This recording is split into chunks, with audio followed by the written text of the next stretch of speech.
If you like what we do here over at Aircrew Interview and would like to support us and help us grow, you can head over to our Patreon channel at patreon.com/aircrewinterview, where you can donate monthly. We have different tiers ranging from $1 per month right up to $25, with each tier offering different rewards. All the monthly donations greatly help us to continue creating these video and audio interviews, so please take a look and I thank you in advance. Enjoy.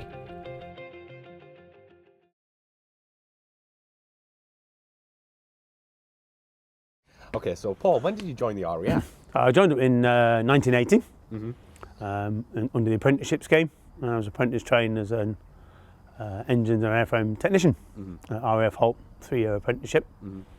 And from there I was posted to RAF Coningsby on the Phantom conversion unit. And did you choose this aircraft to work on, or did they choose it for you? No, they choose for you. Right, yeah. You can make selections when you get your initial posting. You can put down a choice of 3 places that you potentially like to go, and I didn't get any of those. Really? And I'm glad about it because I loved it. I loved working on Phantoms. Yeah. So how long was your training, and how long did it take before you were allowed to work on the Phantom? My initial training at Holton was 3 years. And how long before you worked on the Phantom? 25, 30 minutes. Literally walked in the hangar, signed some documentation, and then out on the shop floor. Wow, that quick? Yeah. First job I did, engine change, the very first job I ever did. First day on nights, get in there, show me what panels to take off, get on with it. Wow. Yeah, there's no messing about. Straight in there. Yeah. So what was it like to work on the Phantom? What was the best parts for you? The best parts, I guess, I suppose in the modern idiom, it's quite an interactive aircraft. You got to get stuck in there, you know. You've got to know if something goes wrong with it, you've got to figure out what's wrong with it. It doesn't tell you what's wrong with it from a mechanical engineering point of view. You know, if it's got a leak, you've got to go and find that leak and change it. So because it's a 1950s technology, it's quite a labour-intensive aircraft, and that was great for me. That was what I really liked, was that you got stuck into it, you got to know the aeroplane, and the more you worked on it, the more you got to know it. You know, you come in with a snack, oh, that'll be something isn't working, that'll be this, and you can get in there and use your knowledge. The newer generation of aircraft, which I guess from an operator's point of view is better, tell you what's wrong with it. They'll come in and they'll have a fault code, and you go in and fix it. So more of a mechanic environment for repair, whereas the Phantom's more of a technician. You know, you start to learn the aeroplanes, and also the different aeroplanes. I know it sounds silly, but did have different characters. Some of them would be fantastic reliable. Some of them would, every time they'd go flying, they'd leak fuel or oil, and you knew that. It's like an old personality of their own kind of thing. Yeah, kind of. Yes, it's just because of the wear and tear of the different airframes. So, look at it as well. It's a big beast of an aeroplane. They're noisy. They're visceral when they take off. They rattle your internal organs when you're running them. There's a lot of power there. You're doing the engine runs like we used to do. That thing chucks out 22,000 pounds of thrust each engine at full power. That's a lot. And it is a buzz when you're in there and you go into full reheat for the first time. It's quite a buzz. Yeah. So how reliable was the aircraft? I mean, would there ever be a time where no servicing was needed? No. No, quite labour intensive. You know, as you saw from the previous walk around there, there's quite a bit to do in between flights. And the ironic thing about most aeroplanes is if you keep flying them, they stay serviceable. They fail when they're sat on the ground. They start, especially the old Phantoms, they start leaking fuel. Guarantee if we had a Christmas shutdown or shut down for any reason, you'd come in and there'd just be fuel all over the floor or in the drip trays. Wow. Because they just sat there and they'd sagged a little bit and they'd start leaking a bit. But generally then you just send them flying and they'd come back and they'd be fine again. Perfect. And same with hydraulics. Even when we got them, they were already, when I started working on them, 83, they'd already been in service since 68, so they were getting on a little bit. They started to pile some hours on, and just like me, they had a few aches and pains and creaks. So. Yeah. And what squadron were you based with on the Phantom? So my initial unit was 228 OCU, Operational Conversion Unit, which had the shadow designation in wartime of 64 Squadron, and that was where Phantom crews were trained. So new crews that came up from fast jet training, if they were streamed onto Phantom, they'd get trained there. That's pilots and navigators.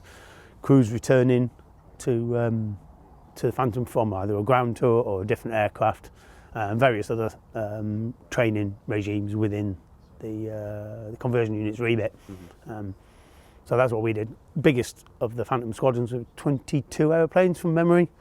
and busy. You know, Must have been. busier than an operational squadron. We did a lot more flying. Yeah.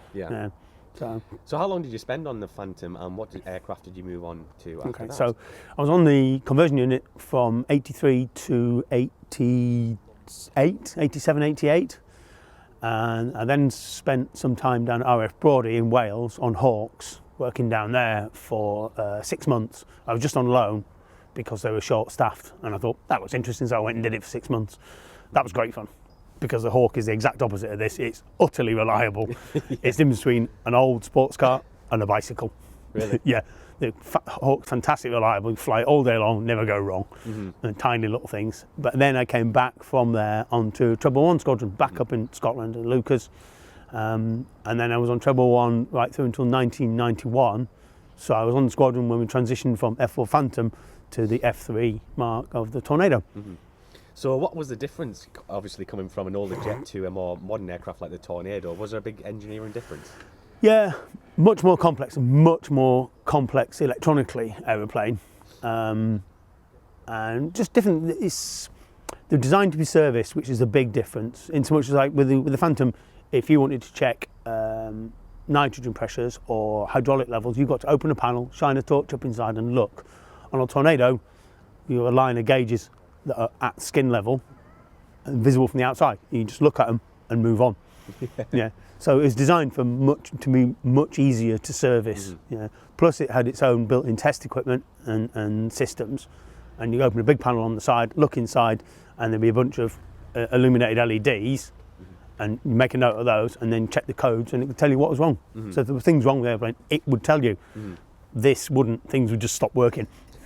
Generally. That's it, yeah. Yeah. From my side of view, from the avionics guys, they would get things, but generally.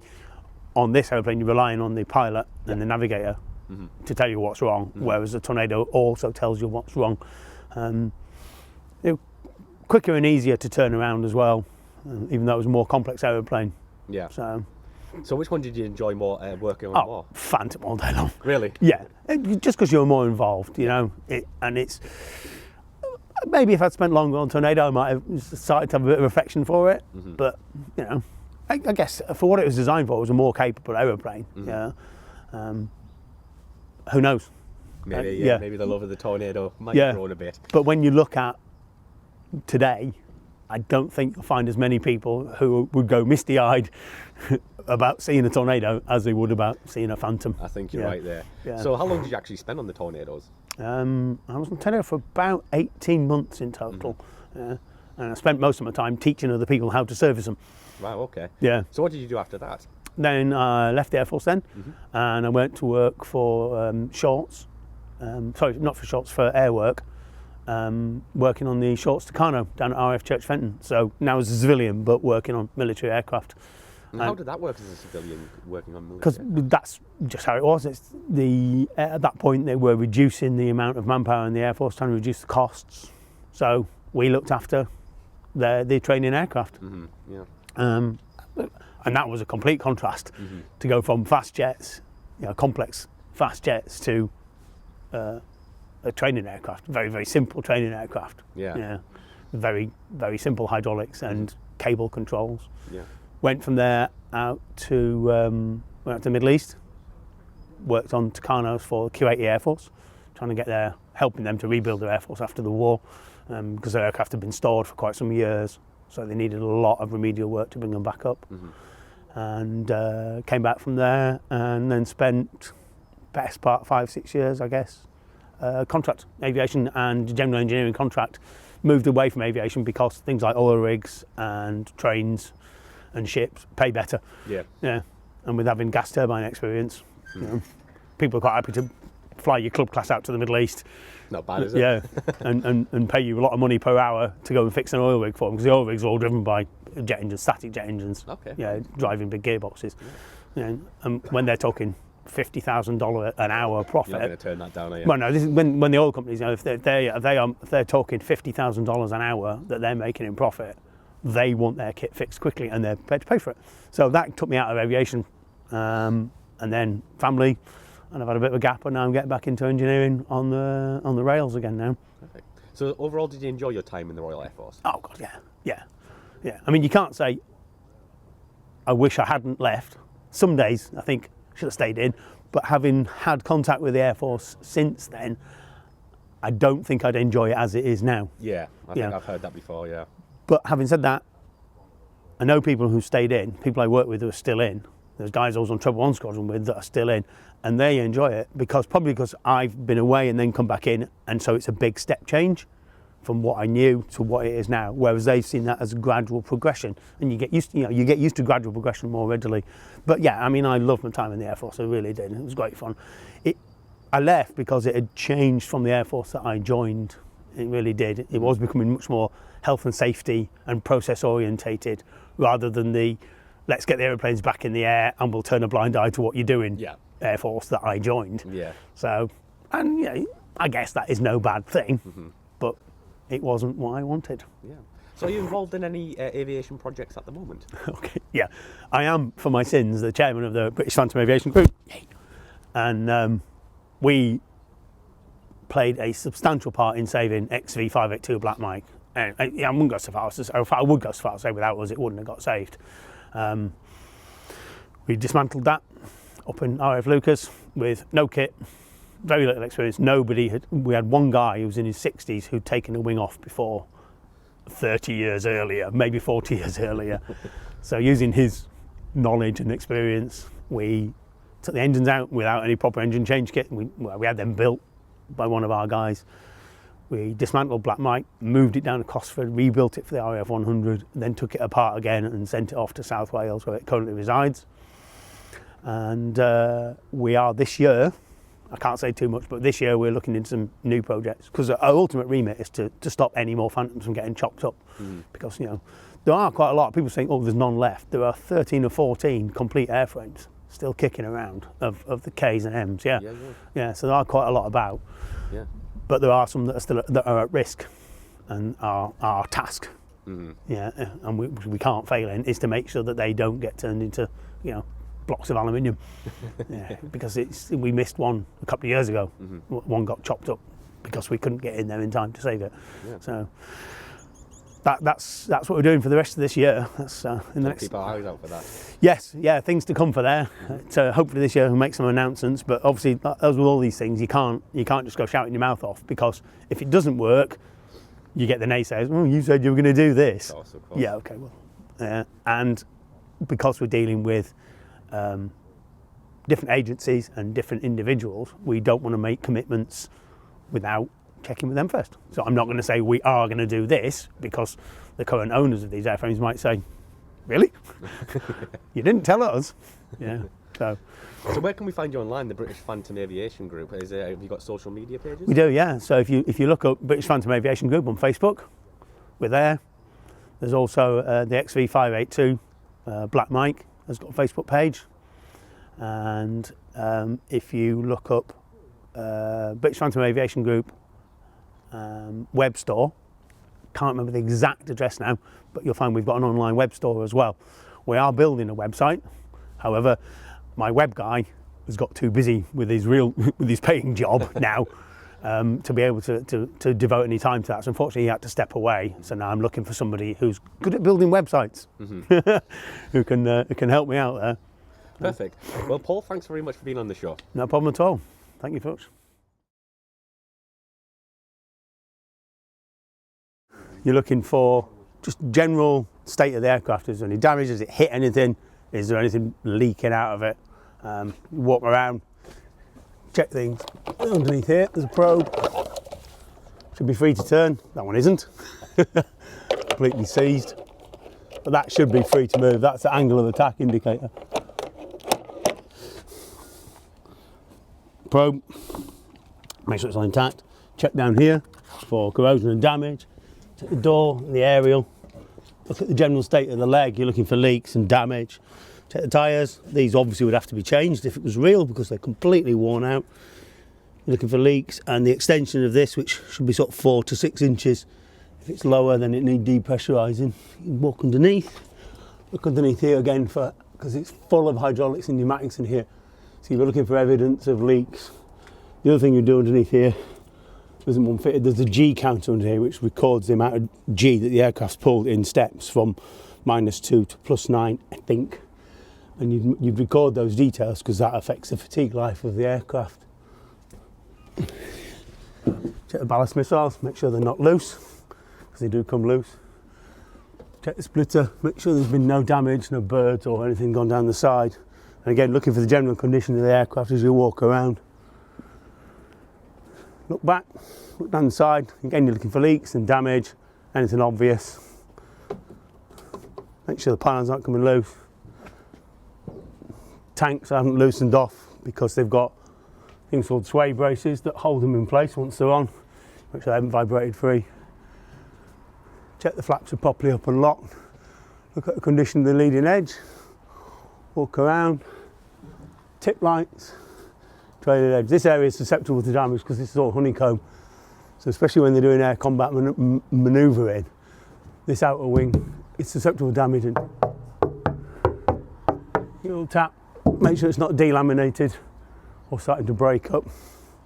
Same with the aileron itself. Check that and have a look underneath on the hinge line. Make sure there's no leaks from inside where all the actuators are, which would evidence itself on the back, and same with the flap. Same with the flap where the actuators are, and the actual structure of the flap itself. Come underneath, check the speed brakes. Again, you're looking for leaks and damage, and particularly under this area here, if any debris has been thrown up from the tyre, it can damage the front face of the speed brake. Pardon me. Come back on one side, look up at the fin. Check the fin again for damage, anything obvious, anything leaking around the hook area. Around the back, not walking under the hook, even though it's got a lock in. Checking the stabilizer, make sure the stabilizer tips haven't struck the ground. If they over rotate on takeoff, these tips can strike the ground, which is why they're removable. Checking those, and everything's happy. And it's the same on this side. We walk back along, looking at the general condition of the aircraft. Again, checking the honeycomb sections. If there's any corrosion inside these, they start to bulge out. And if they make a horrible rattling sound, it's because they're starting, or they don't make that sound, make a hollow sound. It's because they the honeycomb and the outer skin have come unglued. And again, underneath, looking in around the speed rate bay. To be honest with you, in real life, these would be leaking.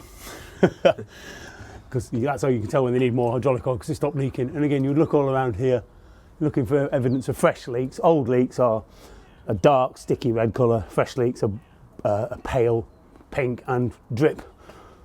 All Phantoms leak. Back again, aileron, the dump mast. Again, if they're doing, there's this one's missing. There's a mast, a short tube that sticks, flat tube sticks out the back of here, which is where you can dump the fuel out of the wings. And they can break off when they're doing violent manoeuvring. They just crack off inside. So you check that. And again, checking the underside, looking for damage, looking for any obvious signs of leaks. And that's your airframe. Again, all the leading edge, look for evidence of bird strikes. Make sure everything's buttoned up properly.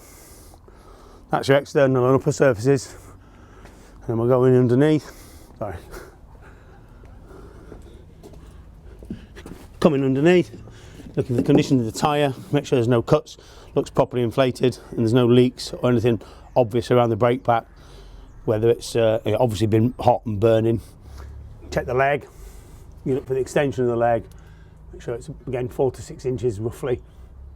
There's also a pressure gauge at the top, which tells you that it's correctly inflated. And again, you look in the bay, as you can see, there's a lot of hydraulics and stuff in here, so you'll be looking around in the bay, pardon me, looking for evidence of obvious leaks or any damage that occurred during flight or during the landing roll. Duck underneath, check the other gear bay,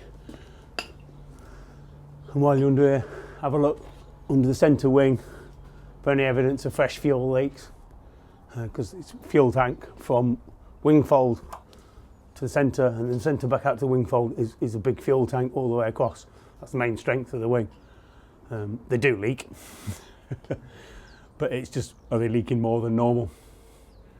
And just again, a general look along underneath.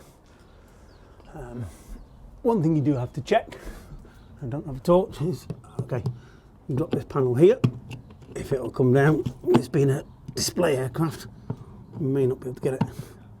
Okay, up inside here, trying to touch inside there, the aircraft's got 3 independent hydraulic systems, flying controls for one side and half the tail, or feeds the tail, flying controls for the other side, and then a utility system, does things like your undercarriage, all backup for all the flying controls, the rudder, etc. One of the reservoirs is hit inside this door, and you check the reservoir level, make sure that there was sufficient hydraulic oil. The other one is, corresponding one is the other side. That's PC1, power control 1 and power control 2. And the third, we can't get to this, but then the third reservoir is up under this door here. You pop that panel off and look up and forward, and you can see the main utility system hydraulic reservoir.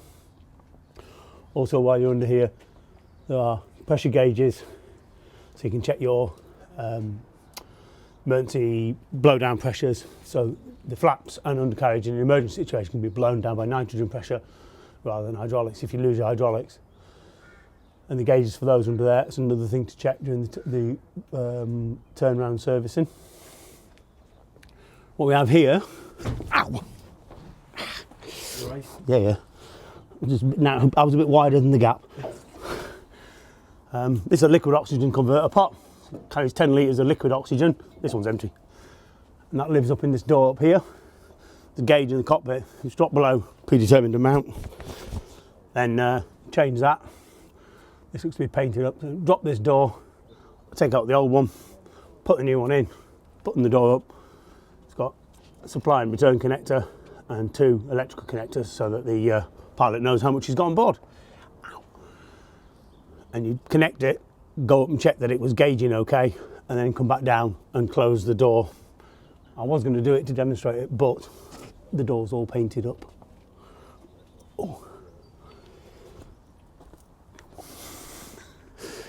That's pretty much it for what you call a man A part of the servicing. There is a set of reference cards when you're training people. After a couple of weeks, most guys have got it nailed down in their head what it is they need to do. Okay, 3-man job or a 3-part job. Then there's what we call man B. Man B's responsibility is the engines. So he would come out servicing, pull out the intake blank, there aren't any engines this one, look down using a torch and check the front face of the engine. I say there isn't one, so there's no point filming it. You check the front face of the engine and also the condition of the intake. And what you're looking for there is things like bird strikes or any evidence of ingress of anything that shouldn't have gone down there, because the only thing that's supposed to go down there is air. So you look at the front face of the compressor, and one of the things you do is have a sniff as well, because if it swallowed a bird, you'd know about it. It really stinks. And then man B's other job is to come underneath, and I don't have tools for it, but you can drop this door here and this door here, and using a torch and a mirror, you can check the engine oil levels. The engine holds 35 pints of oil from memory, and there's a tank on either side, or a tank on the side of the engine, and because of the insulation, so you have to use a torch and a mirror and look up and back on yourself and check the engine oil levels. If they're below the amount stated in the book, can and a pump, connect it up, top up the oil levels. You also have to check the starter oil. Also on this side of each engine, there's a small gas turbine starter which got its own independent oil system, and you check that as well, again with the torch in the mirror. And depending on what sort of starter it is, you can either top it up with a little pump can or with a syringe and basically get a face full. And then you also, this door then stays down when you've finished, because that's where the starter exhaust comes out. After the aircraft starts up to taxi out, one of the see-off crew's job is to make sure that door has been put back up. And then the guys, man B's other job is just as a look round underneath. Again, make sure there's no obvious horrible big fuel or oil leaks. And then you come down the back end and have a look up the back end of the engine. Inside, again, doesn't have them, but inside you're looking at the back face of the turbine and all the reheat, what they call vapor gutters, which are Inconel gutters and fuel feed pipes. And you're checking all of those, make sure they don't appear to be cracked, no obvious damage or burning. And then this doesn't have any. But in a working engine, there's a set of there's a variable nozzle here pardon me, and you look, check the state of the nozzle, make sure there's no obvious damage, and also you check the front face of it, because if there's anything gone down the engine, you get evidence of it on the inside of the nozzles.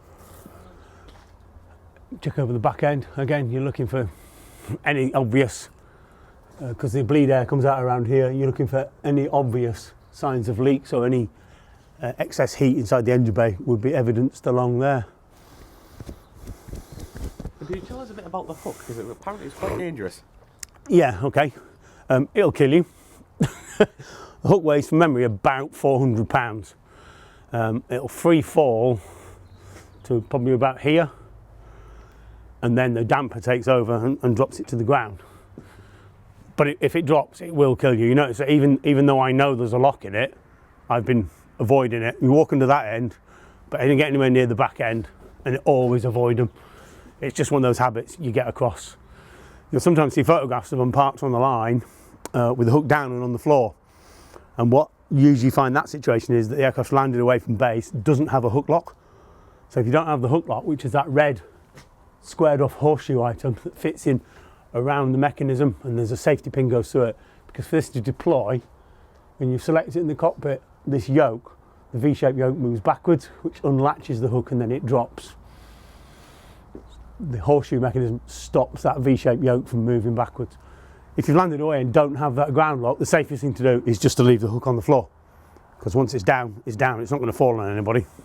And then when they fire it up, they can just select it up, and the hook will go up.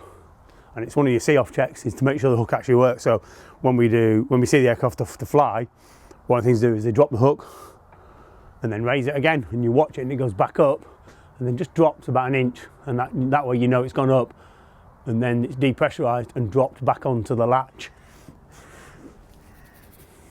So that's the hook.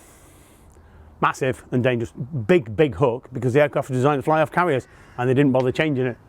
It's a big solid piece of stainless steel. Polish up quite nicely.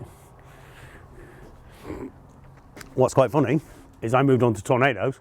The hook on a tornado is only about that thick, but it'll kill you faster than this. Really? Yeah, way more dangerous.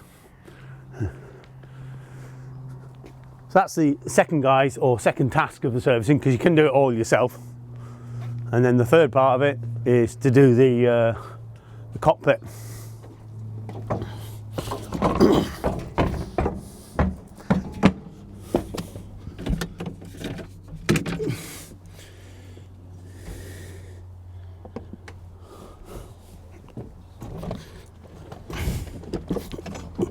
So force of habit, what I did there was before I got in was check all seat pins, which is just force of habit from decades of doing it, or years and years of doing it rather. So third guy's job, jump in the cockpit and check over the cockpit.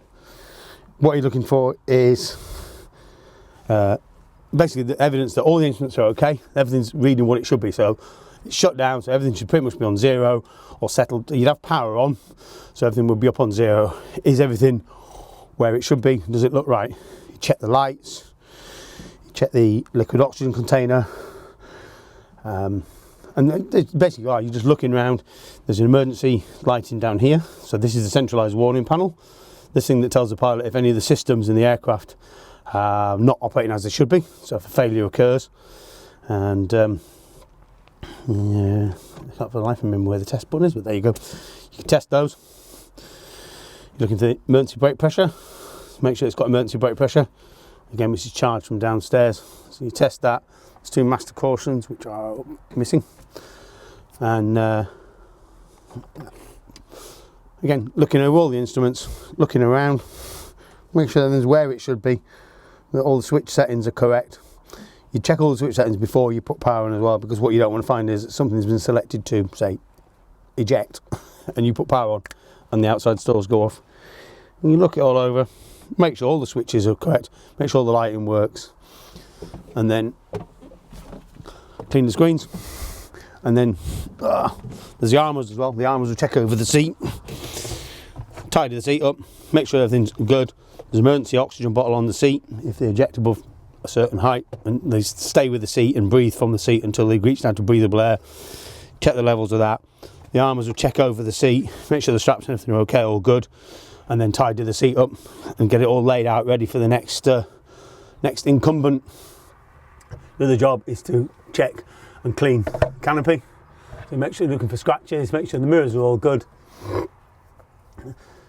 Rollers, roll, everything's in good condition. The weather seals are in place, and that the inflatable seal looks okay. This one isn't, clearly, but it's a display opening.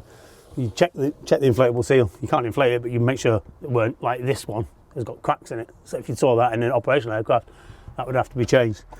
And then clean the canopies, because when you're doing 600 miles an hour, you haven't got very long to see things. Things get big and close very quickly. So having good vision is incredibly important.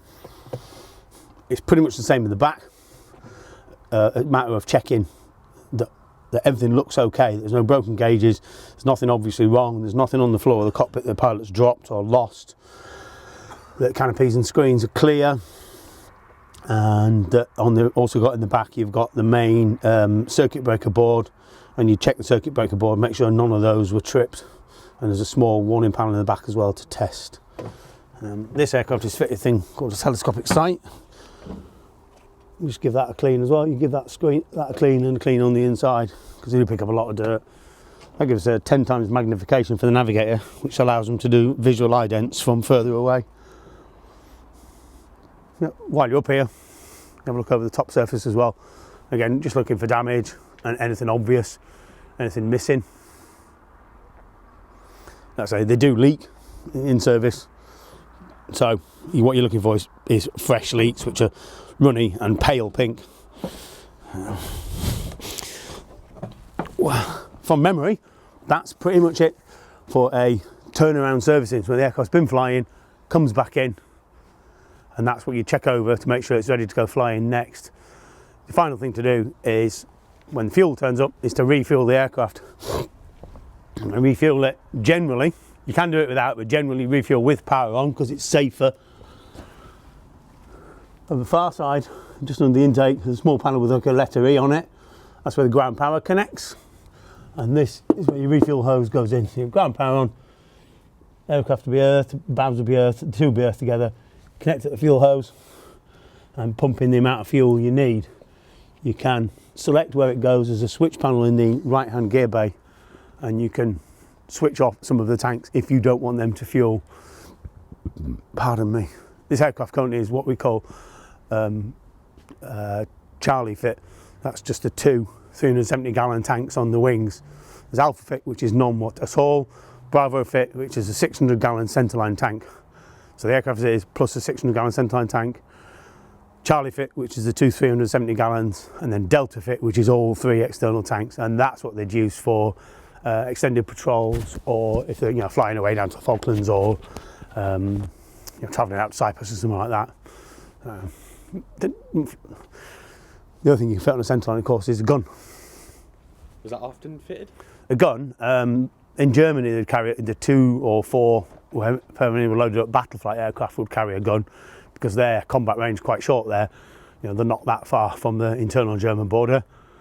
Whereas the QRA, quick reaction alert aircraft based in the UK, are more likely to be flying, out over the sea. So they would carry the 3 external tanks, not the gun, and a 4 radar guided and 4 heat-seeking missiles as a standard war load. And how long would that walk around take, like you just showed us there? About that long. Really? Yeah. I mean, I think, we used to allow about 20 minutes to do it with refuel, to get them turned and away. And again, it would depend on what you needed to do. If you check the levels, none of the levels needed topping up. The oils didn't need topping up. It didn't need any additional nitrogen. The fuel valves are turned up on time, maybe 15 minutes. If everything needed topping up, you could probably add another 10 or 15 minutes on top of that, because you've got to go and get a nitrogen set and connect to the nitrogen. You've got to go and get the cans of oil and the pumps and connect everything up. So you could add another 10 or 15 minutes on top in order to do it. Additional issues you may find that if the tyres are worn beyond limits, and then they might need changing, so that would increase the amount of time the aircraft was on the ground, although it wouldn't increase your actual work time for you. But that's pretty much everything we would do to take an aeroplane that had been flying, come back, and was being prepped to go flying again. Yeah, it was on Facebook, and I thought, I wonder, Phantoms, and then popped up with the translation. Yeah, that's interesting. Yeah. Mike, and then somebody posted a picture. So you're involved heavily with Black Mike as well? I was, yeah. Fail. Because I hear some, I think you can change it over sometimes. It's good. There's no limit to that, though. Kind of interesting game. He moved there because whilst you're up there, you probably get both. We won't have done it just for anything.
I got it now. Even though I know there aren't, I still checked all the pins before I got it. Yeah. I know it does as well.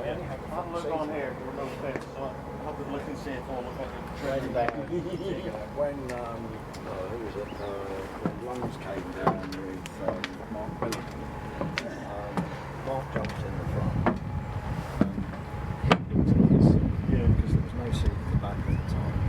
But as Steve went past the cabin to you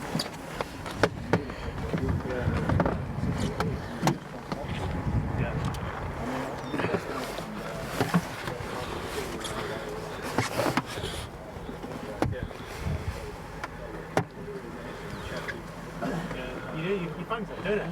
it's funny, Yeah, so they Aston Martin, what Aston Martin does, they're taking a gate to that bit, they go and they close it, and they just pick a couple boards there, like stop, they get to a gate, they close up the ground there, throw an airplane across, okay, thank you very much, go. I do that, they walk, take the gates out, and there's massive new fences, so like, you've got no access.